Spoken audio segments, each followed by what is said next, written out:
They look at Trump as a vampire and they put a stake in his heart, but they're afraid that that stake could come out any time, that he's undying, and they're afraid of him. They are terrified of him. You know why they're terrified of him? Because they think he's smarter this time and he has just cause to really get angry because of what they did to him. They can write all of the Atlantic Monthly and they can write all of the New Yorker clever, glib little essays about Donald Trump was a threat to democracy, or they can write all their little Molly Ball Time essays, how clever and brilliant they were with their cabals and their conspiracies to get rid of him. But deep down inside, they know that if the right ever did that to Barack Obama or Joe Biden, they could have really made something out of the fact that Barack Obama had a hot mic expose where he told the president of Russia, you tell Vladimir that I will be flexible on missile defense. That's the security of the United States of America, if he gives me space in my last election. And Putin did do that. That's an impeachable offense if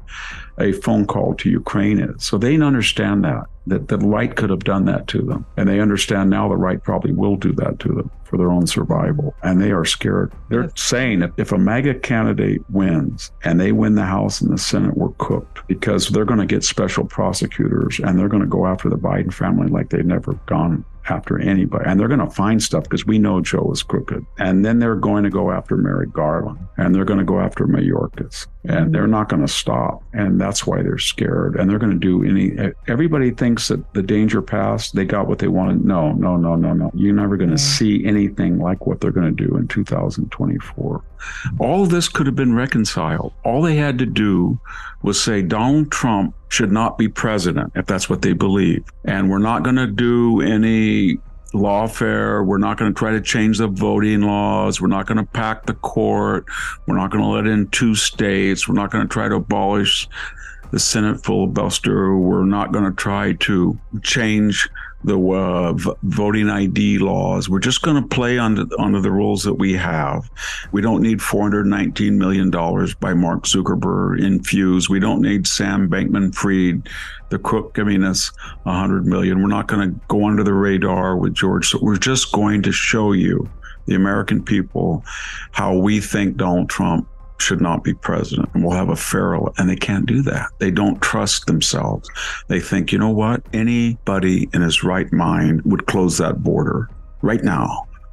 Close the border. Anybody in his right mind would recall all of those DAs that have destroyed these major cities. Anybody in his right mind would not beg the Saudis or the Venezuelans or the Russians or the Iranians to pump oil on the eve of a midterm or drain their strategic petroleum when you have so much natural gas and oil. Nobody in their right mind would do that. And nobody in their right mind would ever just pull out of Afghanistan without warning, just so Joe Biden can say that on the 20th anniversary of 9/11 or the original October invasion of Afghanistan, I'm the president that got us out. Nobody would do that. And nobody would print $6 trillion when there's a pent-up demand post-COVID lockdown and there's a supply chain disruption, and throw that money without any audit or examination of who got it and why and how it was spent, but to inflate the economy and ruin it. Nobody would do that.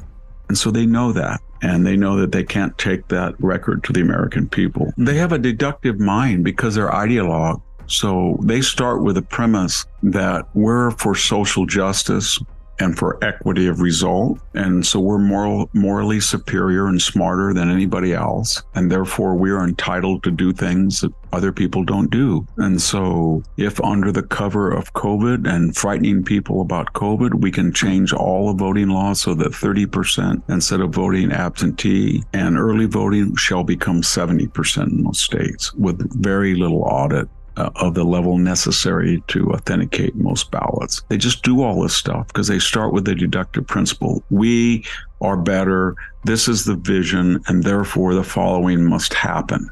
And if things don't fit the narrative, then they go after the person, they censor it. That's how they work.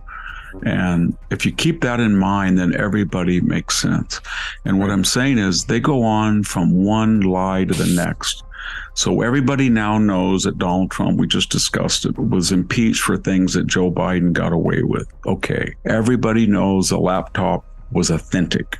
Everybody knows that now. Everybody knows that it would have made a big difference on that debate when Donald Trump said it was, and Joe Biden said, no, 51 authorities. Everybody knew that Deschenko and Charles, or whatever his name, Dolan, and Christopher Steele were frauds, and especially Glenn Simpson, and that Hillary Clinton took over an old never-Trumper file, inflated it with $1 million, got the FBI on it to hire Christopher Steele as a consultant informant, hid her so-called legal expenses, and she was fined and cited for that violation through Perkins Coie, Fusion GPS, DNC, and that file was fraudulent. It was made up. I said that from the first time I saw it. Everything in it was false, and yet we wasted 22 months and $40 million to know what was obvious. No apology. In fact, not only no apologies, they got Pulitzer Prize winners, some of the reporters. Every time they give these monstrous lies, there's no apologies. And why should they? Because in their way, they're just narratives. They're postmodern Foucauldian, Lacan, Derrida narratives. They were useful. So that's what they look back. Well, they were useful at the time, because when we went through the Mueller investigation, when we went through the laptop, we crippled Donald Trump, and therefore we were able to stop him. We had Anonymous. He was burrowed deep into the Homeland Security. He was a minor official, but we said he was one of the major operatives in the Trump administration. We lied. And then we printed his op-ed because it did what it was supposed to do. It weakened this right-wing agenda, so they think. And we got Admiral McRaven, and he came in and wrote an op-ed and said Trump should leave, the sooner the better. And then we got all of the 4 stars, McCaffrey, McChrystal, all of them, to say that Trump was Hitler, that he was Mussolini, that he was a liar, that he was danger. We got Mark Milley to call the Chinese. We did all of this. And yes, we do not want this to be done to us. If right now a retired 4-star general says that Joe Biden is senile, or he's dangerous, or the Afghanistan is a disaster, and he should be removed sooner or later, or his weaponization of the DOJ or the FBI is Mussolini-like, or his hounding of individual people at school boards, or the way he conducted the Mar-a-Lago raid is remnant of it's Nazi-like. And I'm just quoting from what they've said. You know what's going to happen to those people? You're going to get Merrick Garland to call up the Pentagon, and they're all going to be slapped with a Code 88 Uniform Code of Military Justice, and they're going to be court-martialed for disparaging the commander-in-chief. Trust me, they would in 2 seconds, and that's not going to happen. First, they're not going to say anything because they're not equally going to apply their standards of correct behavior on the part of and second all, they're going to say something with Donald Trump because they know that the media and the Pentagon are not going to do anything to them. Now, oh man, they would destroy them if they ever criticize the commander-in-chief. They would go after him like you wouldn't believe, and they know that. And so what we're talking about, I guess, to sum up and end this, they understand deterrence. They are saying to the American people, we are SOBs. We're capable of everything and anything. Now, which side do you want to be on? Because if you're on our side, you can do what Hunter Biden is. There's no consequences. If you want to say that the voting machines are crooked, like Jill Stein, go ahead. She did in 2016. If you want to be Barbara Boxer and 32 Democrats and say, you know what, we're not going to certify the Ohio count and hold up the whole election. We're going to try to do that. Don't worry. They did it in 2004. If you're Al Gore and the registrar and the attorney general says, well, the votes have been counted and they have been certified in Florida. Oh, no, we're going to sue. We're going to sue and hold up the entire election for a month. And so you can do all of that as long as you're on our side. But if you don't do that and you want to go on the other side, then you're going to be in big trouble. And that's the message that they're trying to say. That's what we're really getting down to.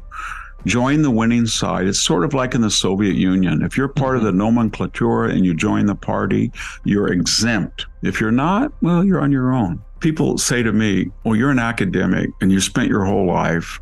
How did you deal with those 94% of all academics are left-wing? And I'm just using that percentage because that's a percentage of those who give money to political campaigns. 94% go to left-wing or Democratic causes. And they said, why are they so left-wing? Is it they have tenure? They're exempt from the worrying about losing their job. They have guaranteed step increases. They have a 9-month work year. Is it because they teach their 1 or 2 classes a semester? What is it that makes them, are they idealistic because they deal with words? Or I said, no.